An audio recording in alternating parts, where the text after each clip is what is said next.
My story. Now, the awesome thing about our story is that, as you know, you just heard her whole side all the way up to meeting me. But there's a whole side on my end up to meeting her.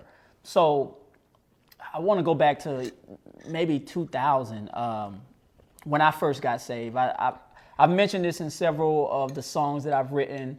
I always talk about it. I always share it, how God saved me. So I kind of want to start there because it has a lot to do with me getting to this point, to meeting my wife. So, as I've said before in many songs, I remember going to sleep one night in my apartment. I had an apartment with one of my best friends, and just living a single life. But during this time, I was in sin. Even though I was raised in the church, my parents got a divorce.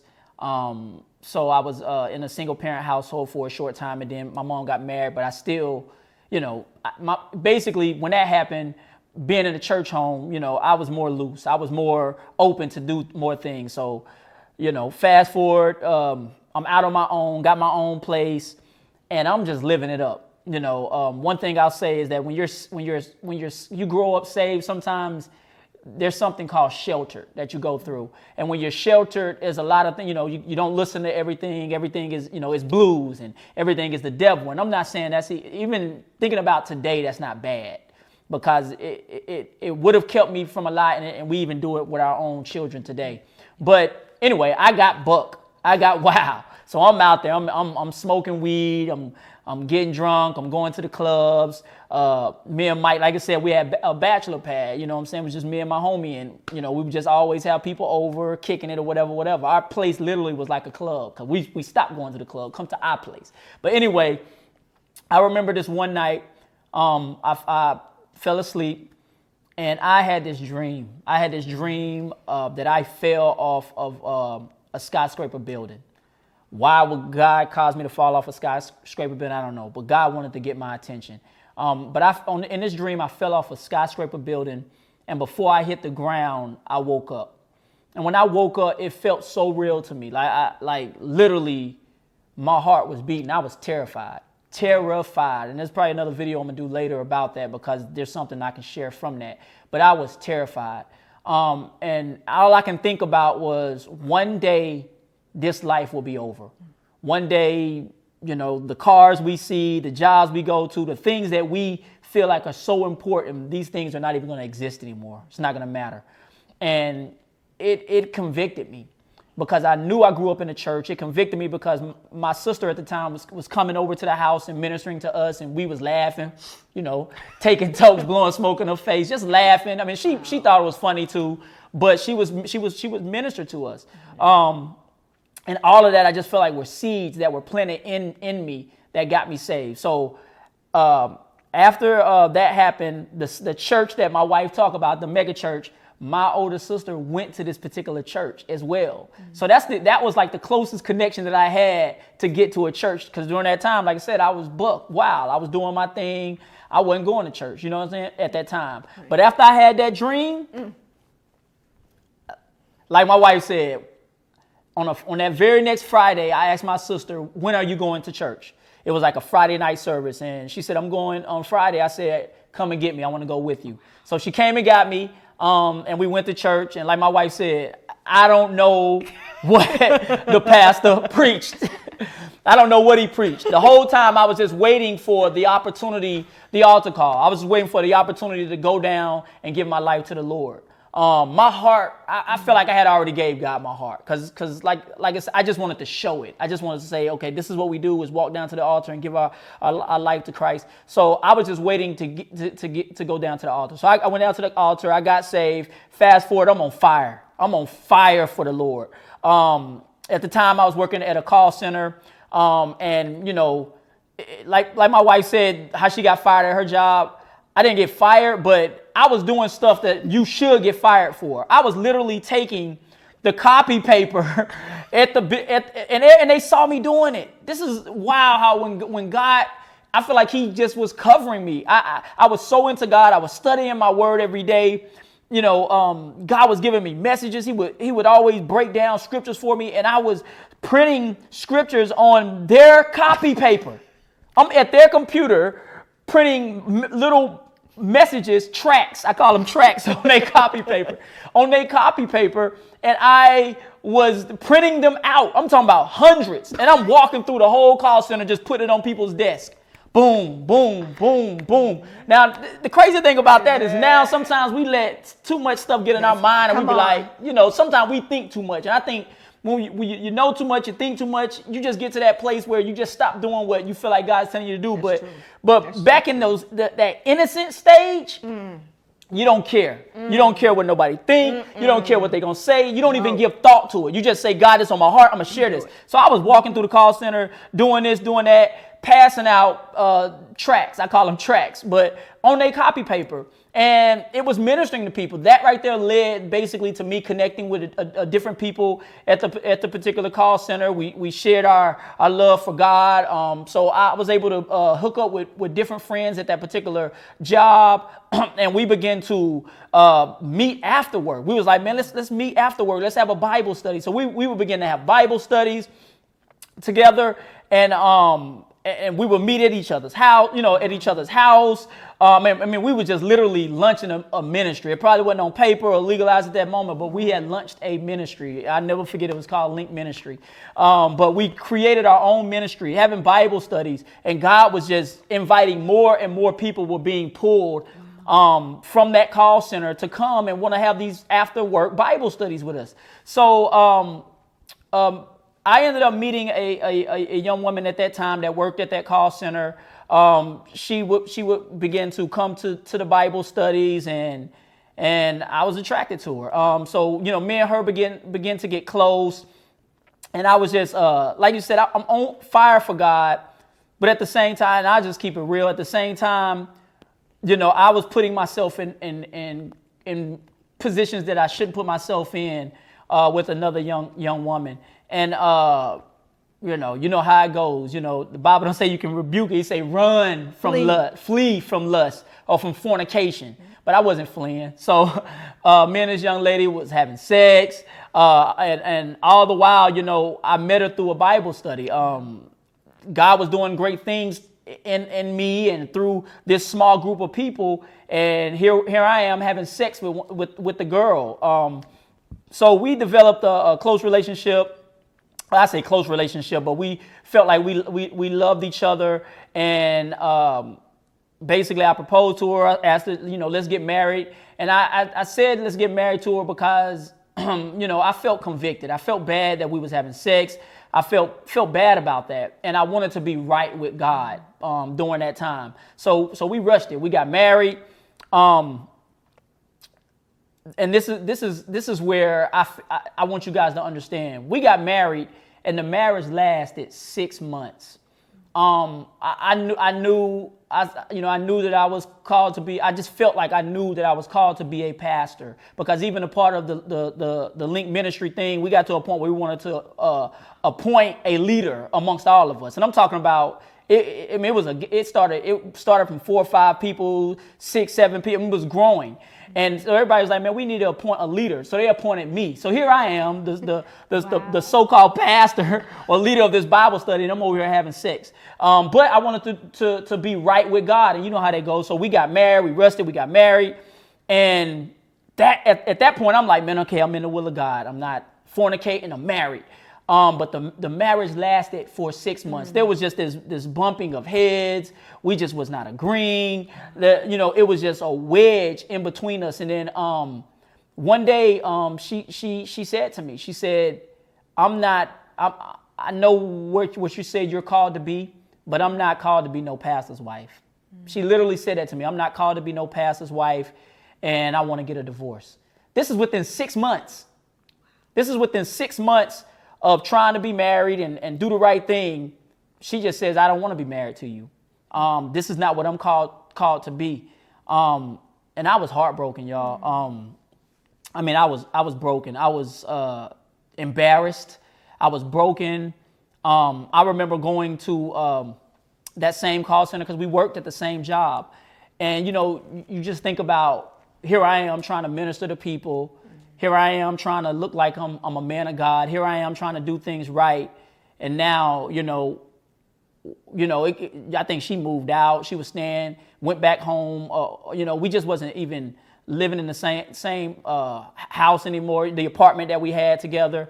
And I was just broken and embarrassed. But I'm a fighter. One thing that my wife can tell you about me, and I can tell you about me, is that I'm a fighter. If it's something that I'm committed to, I stick to it and I fight for it. So, I was like, nah, I ain't getting no divorce. I don't believe in divorce. You know what I'm saying? My parents got a divorce. You know what I'm saying? So I was like, I don't believe in divorce.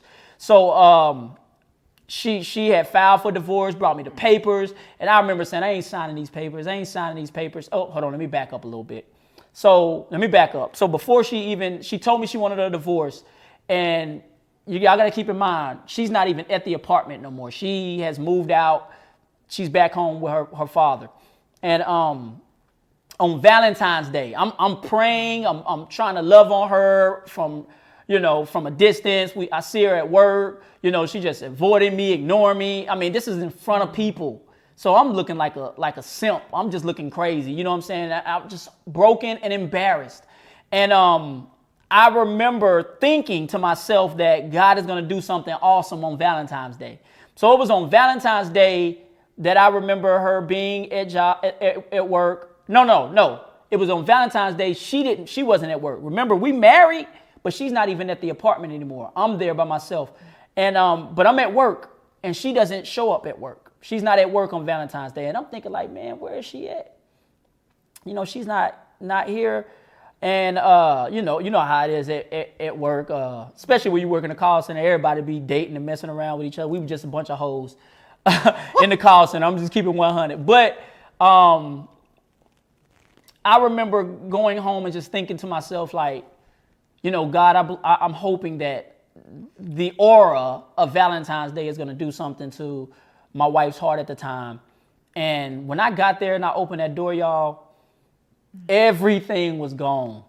Everything that she had brought into the marriage, furniture, all her stuff was totally gone. So here I am coming home from work on Valentine's Day, and every single thing that was hers was gone. So I'm stepping into the house, I'm stepping into these rooms, and I'm seeing missing furniture, I'm seeing missing things.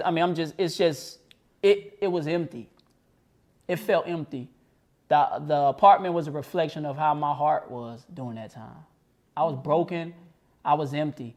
And I just felt embarrassed. I felt not worthy to be preaching, to be ministered, to be used by God. It really took the air out of my balloon. The wind out of my sails. I was so embarrassed that, I literally, so I had the apartment to myself. And then that's when she started saying, I got the papers, I filed for divorce, sign these papers. And even then I was like, no, I don't believe in divorce, and I'm begging her to come back home. And one day I remember being in prayer, and God told me, you can't hold people to bondage. He told me if a person wants to leave, you cannot hold them to bondage. And that is something that I heard from God that kind of gave me the strength, compelled the urge, the faith, everything, just to say, okay, I'm going to let it go. So she ended up coming over. I signed the papers. Boom. Divorce done, filed. It's done. So at this point in my life, I'm like, God, I'm not getting back into a situation like this. Now, granted, I'm broken. When I tell you I'm broken, I stopped going to work. I stopped caring about just any of that. I was so embarrassed to go back to that place. We still was working in the same place. She done dipped, left, took everything. You know what I'm saying? And I'm just going to work. I felt so embarrassed and so broken. I stopped going to the job. So the apartment was left to me, and I stopped going, not paying, ended up getting evicted. I had a car, the car ended up being repossessed. Didn't have nowhere to go, ended up moving back home with my mom. I was just broken. And I was just at a place where I was just like, God, I can't I can't do nothing without you. I don't ever want to make another mistake. I didn't even think that I would even be able to get married again. I was just like, God, from here on out, it's just me and you. It's just me and you. So for about 2 years, I didn't date, nothing. It was just church, work, church, home, work, church, home. That was my life, work, church, home. I started becoming a part of the different auxiliaries at the church. I served in the men's ministry. I served with serving at marriage ministries. I served in the youth ministry. I was just a part of everything that was available at the ministry to be a part, because I wanted my time to be occupied. I didn't want to be thinking about no girl. I just didn't want to be thinking about nothing. So I literally was just so focused on God. And I just said, God, I can't afford to make another mistake like that. I can't afford to get into a relationship and it end like that. So I was done. I wasn't even thinking about being in another relationship. I remember one time, and this was in a span of 2 years. I remember one time, a young lady that I knew, I thought she was cute. You know, she was feeling me, and we began to talk on the phone. And during this 2 years, remember, I'm not dating or anything. I decide on this day, I'm going to go out on a date. So I talked to her, we set up that we're going to go out on a date. And I remember maybe an hour or 20 minutes to me picking her up on this particular date that I supposedly am going to go on. I remember God saying to me, you are not going out on this date. Think about that. I've already committed in my heart, God, I'm not dating or anything or trying to do anything without you. But this one time, during the duration of these 2 years, I'm trying to go out on a date. And the Lord said, you will not go out on a date. You're not going anywhere with this girl. And, you know, I'm just like, that ain't God. Nah, that's, you know, that ain't God. Yeah, I was like, I don't know what that is. So I'm still trying to go. And I'm talking about, it probably wasn't even a minute after I heard God say that to me, my phone rang, the girl called and canceled the date. I don't even know. She said, I got something to do, or something happened and she just canceled the date. Said we can't go out on a date. Didn't tell me why, didn't call back, didn't even try to set up another date. It was just like, we can't go out on a date. So I'm like, dang, you know. Now at this time, I do have a 5-year-old son. Before I got saved or any of that, I had a son. So at this time, my son is 5 years old. I have been single and just serving the Lord at church for 5 years. Remember, I'm broken. I went through a divorce, 6-month marriage. So it wasn't long, but I just felt like a failure. But I was just seeking and serving God, especially when God when he said you were not going to this date and he shut that thing down. I was like, God, okay. You really want me to yourself, so fine. So I'm serving. I'm doing everything. It's been 2 years. I remember being at home, same ministry that we go to. I remember being at home and I think it was on TBN or one of the Christian channels, the church that I went to was promoting the singles conference. Now, I've been at this church at this point, you know, I've been going to this church for years. I'm serving. Everybody knows me. And I've never, not once in my life, been to a singles conference. Not once. Can you think about that?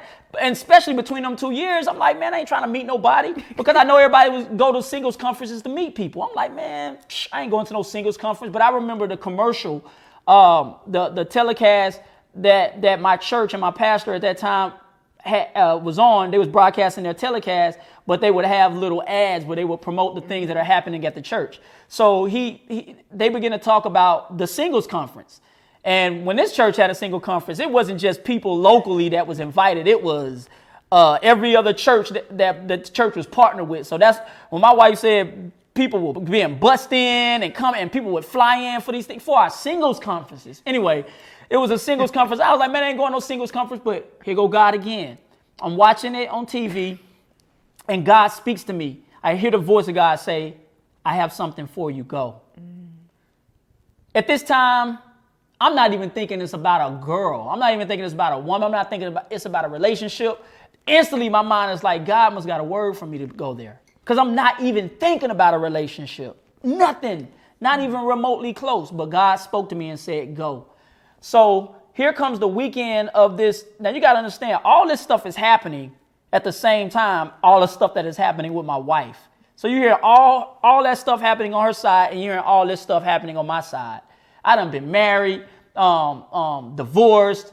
It's 2 years of celibacy, serving at the ministry. I ain't never went to a singles conference, and all of a sudden God says, go, I have something there for you. And I'm thinking it's the word. So here comes I think it was the first day of the message. Actually, it was I don't know if it was a Friday or the Saturday, but the minister, the lady that was ministering, her name was is it Cynthia or Michelle McKinney? Michelle McKinney. Michelle McKinney Hammond, right? Yes. So Michelle McKinney, she preached a message where it was like, it's not about me, it's all about God. I mean, she preached that message. Yes, she did. I mean, oh my gosh, we was in there crying. Everybody. But anyway, on the day, I had a friend of mine at that time, and we was real close. And I was getting ready to go to see this woman preach. I was getting ready to go to this session of the singles conference. Let me tell you something. When God tells you to do something, I just got to interject this. When God tells you to do something, please know that the devil will try to interrupt. He will try to stop you. I had got ready. Remember, I ain't never been to a singles conference, so I'm only going because I heard God say, go, I have something there for you. So I'm on my way to go. Like I said, I don't remember if it was on a Friday or a Saturday. I'm on my way to go to this session of the singles conference.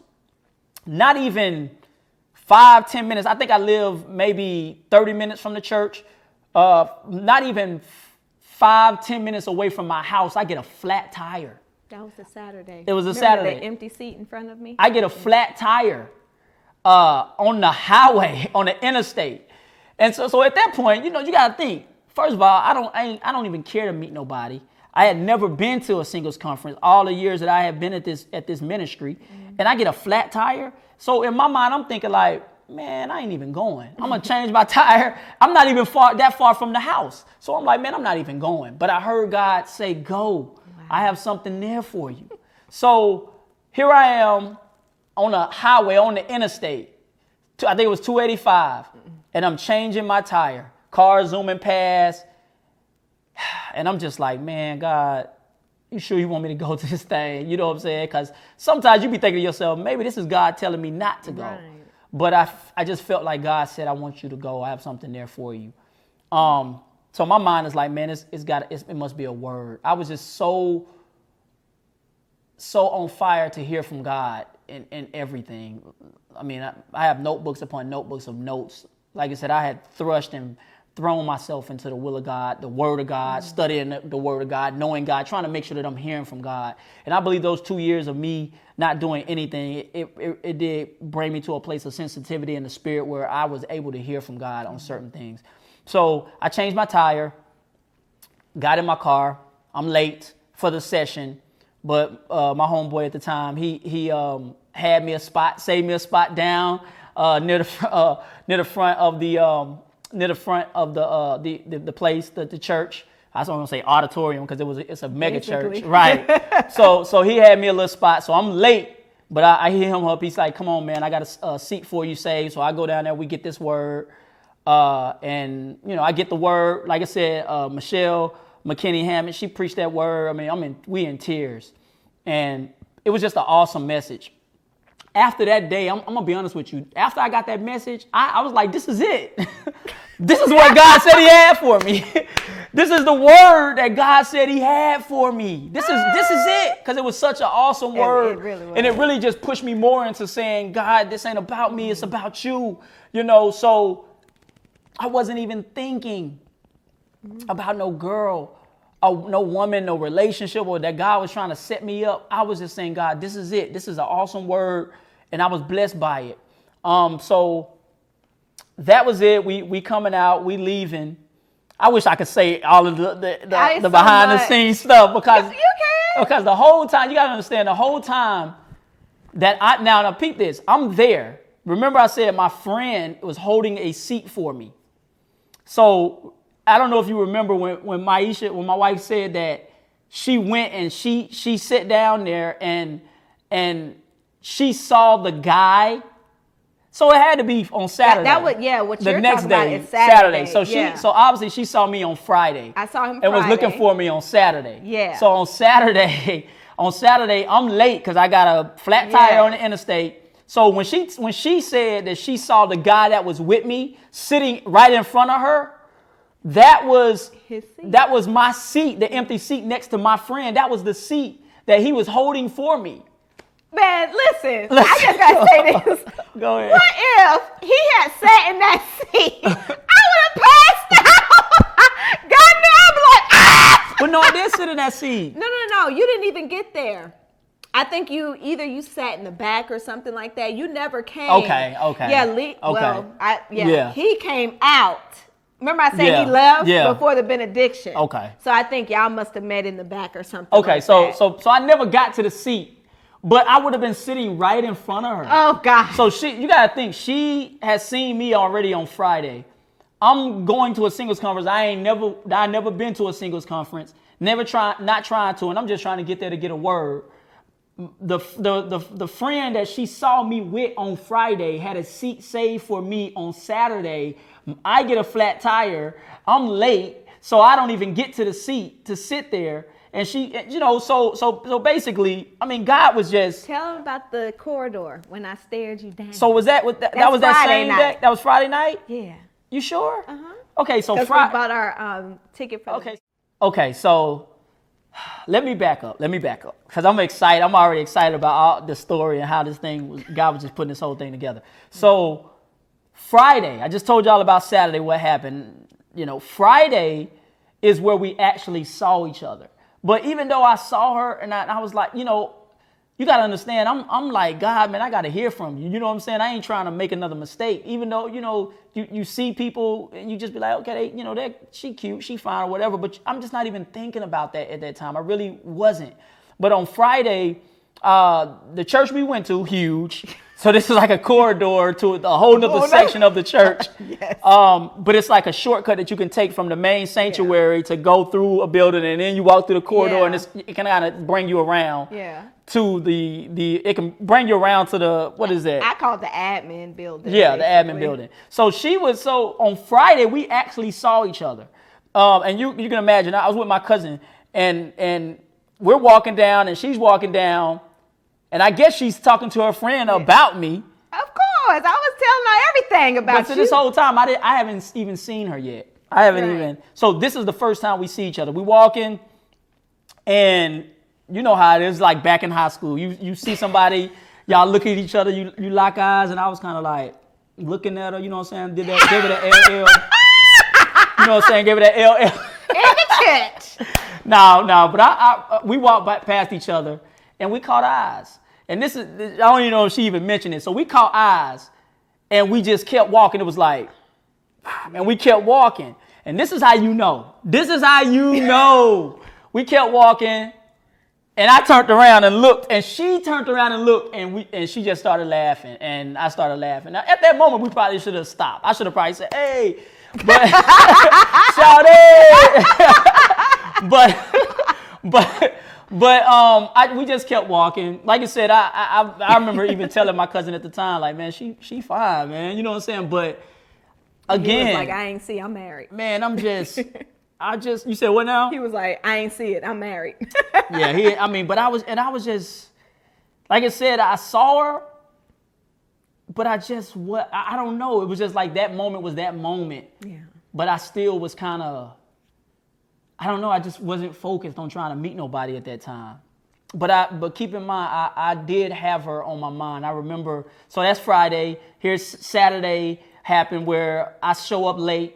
To the session, and then I don't know if you saw me or we saw each other in the lobby or whatever on that Saturday. I didn't say nothing to you. I saw you talking to your friend, but I just was like, I'll see him at the mixer. Okay, so see it. Now mixer was that night, right? Yeah, it was Saturday night. Okay, yeah. So at the mixer now, keep in mind again, I've been going to this ministry for a while.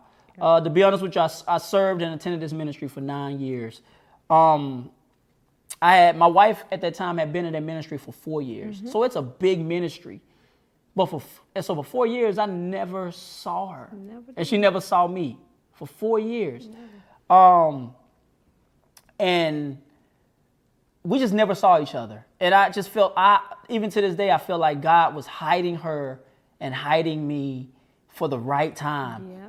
And I know a lot of times people kind of be like, you know, God don't set things up, but he was working. He was setting things up for us. He was setting things up for us. The more we talk about it and tell it, I just start seeing little parts and be like, dang, this happened, this happened, this happened, this happened, this happened. And our whole marriage and life has been that way. Literally. How it started is how it is. This is how we get everything and receive everything from God, is a word from God. So here's the mixer. And I'm going to be honest with you. At the mixer, I was thinking about her. I was like, man, I want to see this. I wonder if she'll be there. So I'm looking. You know, at the mixer, I'm looking for, and the reason I say I had served in this ministry, I've been in this ministry for 9 years. I served in a youth ministry. I, at that time, was writing and doing and rapping at that time as well. So even at the mixer, when the DJ was playing songs, he was playing one of my songs. So, you know, even that, I'm like, man, you know, she need to see me. I need to see her now so I can say, hey, Shawty, that's my song. Nah, but I was looking for, like I said, I wasn't even trying to talk to nobody else, but I do remember I caught eyes with this girl, with this woman, and I was looking for her, but I didn't see her. So at that time, I was like, man, I'm hungry.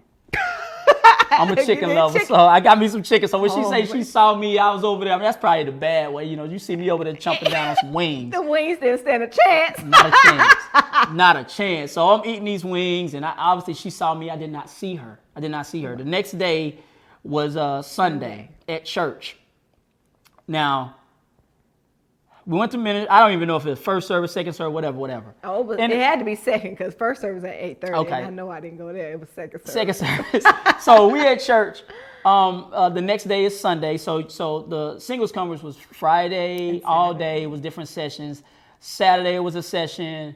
Saturday night was the mixer. Sunday was the service. Yeah. It was like the closeout of the whole singles conference. Yeah. So again, I ain't see her, but I just snap back into okay, I'm focused. You know, I'm focused on the Lord.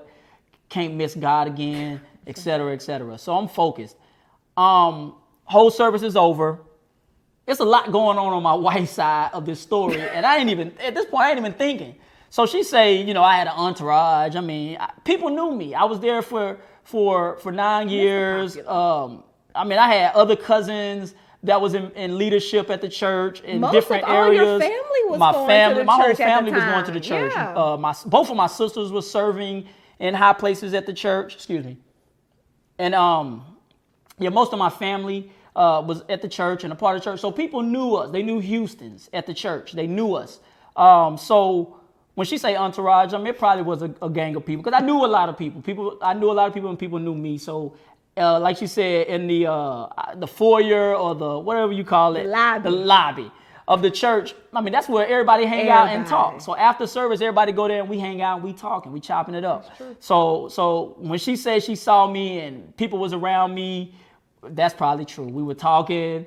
People hit me up. Hey man, where you at? That's so right. I'm by the pillar right in front of the bookstore. You know what I'm saying? So I said, okay, bet. So as people were calling me and I'm picking my phone up or not, that's when people come in and we chopping it up, we talking. So I just remember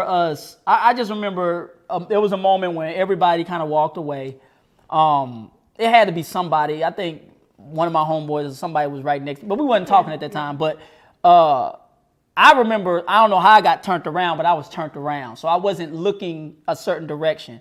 And then all of a sudden, I felt this, you know what I'm saying? It was like this tap. I want to say up here, but she was short, so it had to be probably way down. So I felt this tap, you know what I'm saying, on my back. And I turned around and I just saw this, I just looked at her and she just said, hey, and even to this day, I look at my wife and I just be like, man, she got the most beautiful smile. Oh, I just love this woman's smile. But anyway, I remember turning around and all that. I'm single and I ain't looking for that stuff. And I ain't looking to me. At that moment, that stuff just went out the window. But she just introduced herself. Hey, my name is Maisha. I've seen you around here, and I told myself next time I see you, that's her HGG Holy Ghost gang. She said, next time I see you, I am going to introduce myself to you. And I just looked for a moment because it dawned on me that this is the girl on Friday that I passed by. And I'm seeing her again. And I said, that's probably that moment. What she said, it was like a moment that I took before I said, Mario, my name is Mario. And after that, man, we just talked. We just talked. It was, you would have thought that we known each other. But that was the first time we was conversing and talking. And she was like, well, I'm about to go. And I didn't want it to end. I remember telling her that. I didn't want our conversation to end. So I was like, can I walk you to your car? So we like I said, it's a big church. So we was walking and just talking. And then she hit me with the, here go my business card if you're looking for a house, She tried to, it's just all of this game. So she gave me her card and, asked me if I was looking for a home or whatever. And at this point, man, like I said, I had been broken. She was like the first girl that I had even had this conversation with or talked to or even anything for so long. So when she said, give me a call, and I said, I will. And I ain't talking about no house. I was trying to, get some of that conversation in. So, she could tell these stories so much better than I can. Babe. So, I know that I kind of like want to fast forward stuff. But anyway, I know that there were times where I was emailing her and talking to her, and we was talking on the phone. After this, I think for a week, we was just connected at the hip. We would go to Bible study. That quick, we was going to Bible. You going to Bible study? We was sitting together. The very next week, we was meeting up and sitting together at church. And that says a lot about all the conversation that we immediately started to have. We started just talking a lot. I'm talking about on the phone for hours, just talking and conversing. And after all of that, she still gave me that football stiff arm. If I'm going, you know what I'm saying? So I do remember, and I'll let her, interject and correct me. But I remember after all of this, after us sitting and listening to the message, meet, marry, date, I just remember me saying, having this feeling like, man, this is your wife. And I remember God just saying that to me. And all I could think about was, this is what he had for me. Wow. This is what he was talking about. And I had never, gotten that from God about a woman or anything. But you got to think, I have been celibate and single for 2 years, divorced, and I just was like, God, I don't want to miss it. But I just felt like this is my wife. So, like I said, we converse. I'm shooting her emails, because she gave me that business card, so it got a phone number on there. It's got her email on there. At that time, I think I was working for the government. I was working for CDC at the time. And so I'm emailing her, and I guess my point is there's some things that I wanted to share with her and talk to her about that I didn't want to. I guess I was just scared to do it over the phone. So I just I'm a writer. That's what I am. Songs, sermons, whatever, I'm a writer. So I feel like I can express and explain myself better in words when I type them up. So I remember sending that message to her. And this is before I even knew she had a son. Right. But I was like, I got a 5-year-old son. Yep. I was just trying to. You told me everything. In that letter, I was just trying to get everything out. This email, I was just trying to get everything out because I was like, God, if this is my wife, then I'm gonna tell her everything about me. And I'm trying to remember. I remember me telling her that I had been married before. And I'm thinking it was in that email. Maybe it wasn't. It was after Houston. Okay. We had a follow-up. Okay. So in this email, I sent her this email. You told me you was gonna be a pastor. I told her I feel like I was called to be a pastor. You said I am. called to be a pastor. I said I am. Yes. I mean, I was just, He told me up front. and I was just so into God. I keep looking down because I want to make sure of the time. Yeah. But I was so focused on what God had called me to do and what I believe He still wanted me to do. So God, I feel like those 2 years, God was building me back up to say, I'm still going to use you. And at that point, I just like, man, if I'm going to be married, you got to show me, God. You got to show me who the woman is, et cetera, et cetera. So I had just only known her for about, a week? 2 weeks? It was 4 days. 4 days, wasn't even a whole week. But I feel like we got so much in 4 days. 4 days. I'm talking about long conversations. The very next time it was Bible study, sitting together. Like it was God was like speeding everything up for us. So I sent this email, shared everything to her. And I would notice that sometimes she wouldn't even respond to the emails. So, again, I'm like, man, why she ain't responding? We've been talking, spending all this time on the telephone, going to church together in a week, less than a week. 4 days. So I called her and we talking, and I think that's where it came, where I just said that I feel like I just shared it with her. And it's crazy because you hear people say it all the time. If somebody come to you and say that God told me I'm your husband, I mean, come on. Even I heard about that and was like, man, that's nuts. That's crazy. Like, run. But I felt, even to this day, after I said that, I felt like God, it was almost like came out of my mouth and I was like, why did I say that? Yeah. Why the heck did I say that? But I said it. I said, I feel like God is telling me that you're my wife. And there she goes. She hit me with the Barry Sanders stiff arm. What's the stiff arm, babe? She was like, nah. God told me, you know what I'm saying? Going to Houston. And God began to share that. She began to share with me, like, because after that I said, no, she shared with me that God told her that she was going to Houston. Mm-hmm. She was going to go to school. She went to school. She was going to go to Houston. She was moving to Houston. And I think somewhere in that conversation, I was like, where do you see yourself in the next 5 years? Yeah, that's what you asked me. I asked her that, and then I said, I don't know, but I'm going to be in Houston. She said she don't know, but she's going to be in Houston. And it just dropped. That's why I was like, man, this is God. She said, I'm going to be in Houston. And I said, God wouldn't, how you know that? And she said, because God, I know. And I said, how you know God talking about the city? Mm. And she said, why you say that? Why you say that? I said God talking about me. Here I'm talking about, I'm coming out. You're going to be my wife. I mean, I'm talking about how you think you hearing from God. Shoot your shot. I mean, I'm just coming out with it. And I said, God talking about me. And she said, why you know? Why you say that? And I said, because my last name, Houston. We both at that time was working at jobs where our name is attached to our email. I'm sending emails to her. Not once did she see Houston in my name. Not once. Or on my handle, my email handle. Mm-mm. And I remember after me saying that to her, she just got quiet. Yes. I don't know, probably I can say 5 minutes, but we just sat there quiet because I think at that moment it hit both of us. At that moment, it really hit both of us, and we was just like, I cannot believe this is happening right now.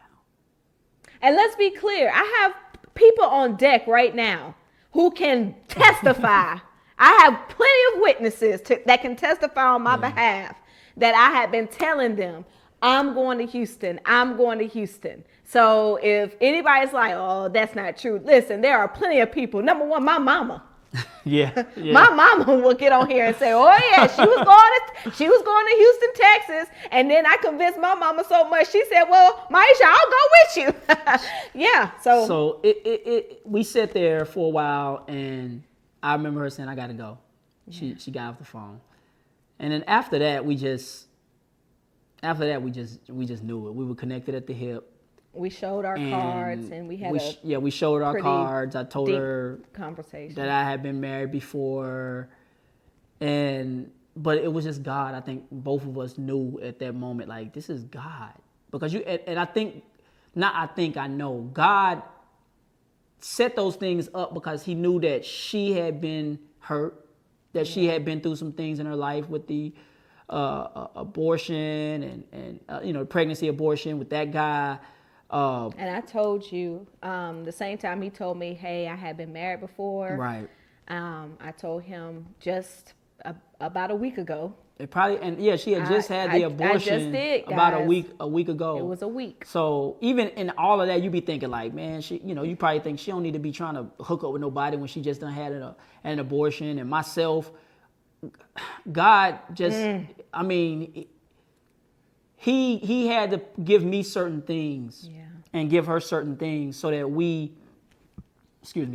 would know when this moment happened, that God would already have certain signs, symbols, words, things that were said. Yes. So our whole meeting was signs and wonders. Our whole meeting was prophetic words. Our whole meeting was God saying, okay, Mario, I'm going to pull you and call you to myself. So when the next time you meet somebody, you're going to know it. And then also with her, he gave her a prophetic word and said, when this moment happens, you're going to know it. The fact that man that prophesied to you, the blind prophet, that said that he said, Houston, and you're going to meet your husband. I think that he even said, and it's going to be about destiny. It's going to be about destiny and purpose. So she had received a prophetic word that the meeting of her husband, when she meet her husband, is going to be about destiny and purpose. Yeah. And with me, I just knew that I knew what God had called me to be. I knew I was going to be in some way a minister, pastor. I knew I was going to be a minister, and I knew that whoever I was going to marry, they would have that same call in their life. It was going to have to be the same call. And you got to think, my divorce happened because, first of all, I jumped into it, but at the same time, the same call that was on my ex-wife's life wasn't the same call that was on my life. And I thank God that she was able to be honest and open enough to say, I don't feel like I'm gonna be called, because that was the exact words she said to me, was I don't feel like I'm gonna be a pastor's wife. I ain't called to do this and do that, do this. I was holy. I was trying to do the right thing. There were certain things we wasn't watching, and she was like, this ain't for me. This ain't the life for me. I ain't called to be that. So even in that, I saw God saying, I'm allowing all of this to happen. And I'm saying all that to say that sometimes we look at situations and circumstances and we don't realize that God is in the details. God is in the small things. God is involved. And the Bible says this: pay attention to the every single jot and tittle of Scripture. The Bible says that what God put together, let no man put asunder. So even in that, I realized that the marriage that I had prior was not put together by God. That doesn't mean run out and separate from the person you with. I'm not saying that. But what I am saying is there are marriages that God put together, whether you know it or not. That's right. And I as I look back on that, I know that marriage wasn't put together by God. And that's why God didn't allow it to get deeper. It was 6 months. We were married or together for 6 months, but we really was only living together for about 3-4 months, because there was a period where we were separated, and I kept rejecting the divorce papers. But God called me to Himself through that time. He broke me during that time, and it caused me to draw to Him closer so that I can hear from Him clearly. And all of that led up to me meeting my wife. And that's why we wanted to come on and share this testimony, so that you guys would know that God can set you up. Oh, yes. That God can connect you with your spouse. That we had 2 totally different stories, but you see God's hand in her whole story. No matter how bad it may look, no matter how bad my side may look, there are worse stories in the Bible. Yes. About men of God where God set things up. I mean, I just want to share this real quick. Go ahead, baby. Even when you think about Judah, the line by which Jesus would come out of came from Judah, who was one of the tribe of Israel, one of the sons of Jacob. He ended up having sex with his son's widowed wife. And that is the lineage that Jesus came out of. Yep. So, and I just look at that and say, man, don't put God in a box. That's right. You know, you don't know what God is doing. You don't know how God can set things up and what he's doing, how he's trying to set it up. But I do believe that God has a plan. He has a purpose. Right. He has a strategy. He has a way that he can set things up. We wanted to share that with you guys because we wanted you guys to know our story. Yes. This is literally the first video, the first series that we have put out concerning this ministry that God has given us called Naked and Unashamed. I thought it was fitting that we would do this so that you guys can understand how we even started and be naked and unashamed about how we started. And we got so much more to share with you guys because even though God set it up, he still had to break us. He still had to do things in us because we still had a roller coaster of a marriage for the first 5 years, 6 years. I think it was up to 7 years. It's 10. 10. But there's so much more we want to share with you guys. So many nuggets that we want to share with you guys. But this is our beginning. Yes. And some of you guys have had, may not have had a beginning like that. But I just want you guys to see all of the stuff that did happen. That's right. That led us up to meeting each other and how, it probably wasn't this perfect painted picture of how she just had an abortion, me coming out of a divorce. Yes. But that's what I wanted to say. But God still set it up. God still set it up. I don't know if there's anything else you want to share. Yeah, I mean, you hit the nail on the head. Nothing about my story and nothing about your story showed you guys two perfect people. No, okay? Not at all. And also, none of that showed you guys that it was two people who had made a pledge to just holiness, and then all of a sudden they reached a level of perfection before God put them together. No, that's not how it works. You will never be perfect, but I'm gonna tell you, all you got to do is get in good with a perfect God, and Amen. He will order your steps. Amen. And there's something else, that I really want to stress, that yes, when I met Mario and God had gave me the word Houston, and 3 years I had been confessing Houston. I got married to the man of my dreams, and I was still broken. Yeah. And God used my husband, Houston, and God used me to help heal and deliver my husband, and he helped heal and deliver me. So I know that a lot of times we present marriage ministry or encouragement to singles to, work on you and basically get perfect so that God can send the man that he has for you, or man, you need to get perfect before God can send the woman that he has for you. If y'all listen to any part of our story, you can pretty much check off maybe one box that we had of perfection. We went to church. Yeah, that's what we did. That's about the best thing that we did. But there was a lot of ups and downs. There was two imperfect people that God said, you know what? I see them and I got a plan for them. And that's the only thing you need. All you need is God to say, you know what? I see you and I still got a plan for you. But God, I'm not perfect. Congratulations. I didn't die for perfect people. Amen. I died for imperfect people. And you got two people right here who are naked and unashamed. Yep. We come from Genesis 2:25, where it says the man and his wife was in the garden, and they were naked and they felt no shame.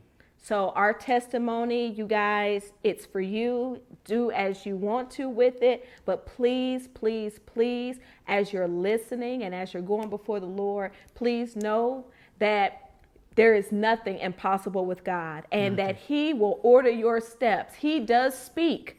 And even if it's like the most craziest thing that he might be telling you to do, please do what he tell you to do.